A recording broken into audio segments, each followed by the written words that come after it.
What can I do for you, sir? എനിക്ക് നിങ്ങളുടെ മാനേജരെ ഒന്ന് കാണണം. അപ്പോയിന്റ്മെന്റ് എടുത്തിട്ടുണ്ടോ? അതിന്റെ ആവശ്യമുണ്ടെന്ന് തോന്നുന്നില്ല. അപ്പോയിന്റ്മെന്റ് ഇല്ലാതെ മാനേജറെ കാണാൻ ബുദ്ധിമുട്ടാവും. യാതൊരു ബുദ്ധിമുട്ടുമില്ല. ഞാൻ വന്നു എന്നറിഞ്ഞാൽ നിങ്ങളുടെ മാനേജരല്ല, ചെയർമാൻ സെൻഗുപ്ത വന്ന് തൊഴുതു നിൽക്കും. Ruby. Yes, sir. Introduce me. He's Mr. Samuel John Puthentopil Bangalore from Manarkad, Kottayam.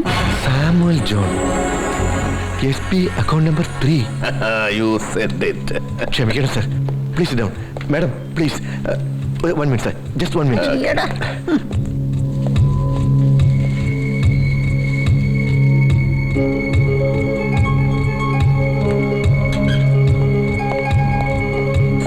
I am Ram Kumar, branch manager, sir.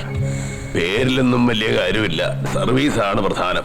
I am at your service, sir. Then you prove it, man. Please come. Please. Samuel sir ഞങ്ങളുടെ ഏറ്റവും വലിയ ഡെപ്പോസിറ്ററാണ്. അതുകൊണ്ട് സ്റ്റാഫിനൊക്കെ ആളെ കാണാനൊരു curiosity ഉണ്ട്. ഞാനൊരു കാഴ്ച വസ്തുവല്ല. It's very hot. Take your seat. നിങ്ങളുടെ ഏറ്റവും വലിയ ഡെപ്പോസിറ്ററായ സാമുവൽ ജോൺ ഞാൻ തന്നെയാണെന്നുള്ളതിന് എന്താ ഉറപ്പ്? നിങ്ങൾ ഇതിനു മുമ്പ് എന്നെ കണ്ടിട്ടുണ്ടോ? താനെന്നല്ല, തനിക്ക് മുമ്പുണ്ടായിരുന്ന മാനേജർമാര് പോലും എന്നെ അറിയത്തില്ല. ഞങ്ങളെ ഡെപ്പോസിറ്റ് ചേർത്തത് അന്നത്തെ ബാങ്ക് ചെയർമാനായിരുന്ന സമ്മർ ഗംഗോലി. അതും നമ്മുടെ ഹൗസിൽ വന്നാ ചേർത്തത്. That was in 1965. അന്ന് എനിക്ക് പാലക്കാട്ട് ഒരു എസ്റ്റേറ്റ് ഉണ്ടായിരുന്നു, കാപ്പിയുടെ. റൂബിയെ, അതൊക്കെ ഒന്നെടുത്ത് കാണിച്ചു കൊടുത്താട്ടെ.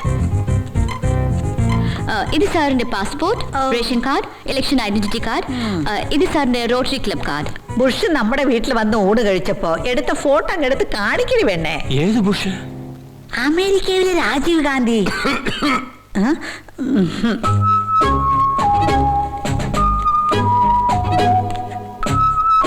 സാറിനെ പോലൊരാളുടെ ഐഡന്റിറ്റി പരിശോധിക്കുക എന്ന് പറഞ്ഞാൽ അത് സങ്കടമാണ്. സങ്കടപ്പെടണ്ട. You are doing your duty. ഞാനിവരെ ഒന്നും പരിചയപ്പെടുത്തിയില്ലല്ലോ. ഇതെന്റെ ഭാര്യ ചേച്ചക്കുഞ്ഞ്. പൂച്ചക്കുഞ്ഞല്ല, ചേച്ചക്കുഞ്ഞ്. ഇതെന്റെ സെക്രട്ടറി റൂബി കുഞ്ഞ്. തൊടാതെ സംസാരിച്ചോടെ മനുഷ്യ. എന്റെ കണ്ണ് തെറ്റിയ ഇതിയാന്റെ കൈ സെക്രട്ടറിയുടെ ദേഹത്താ. ബിഹേവ് യുവർ സെൽഫ് ചേച്ചേ. മാനേരെ, എനിക്കൊരു ചെക്ക് ലീഫ് വേണം.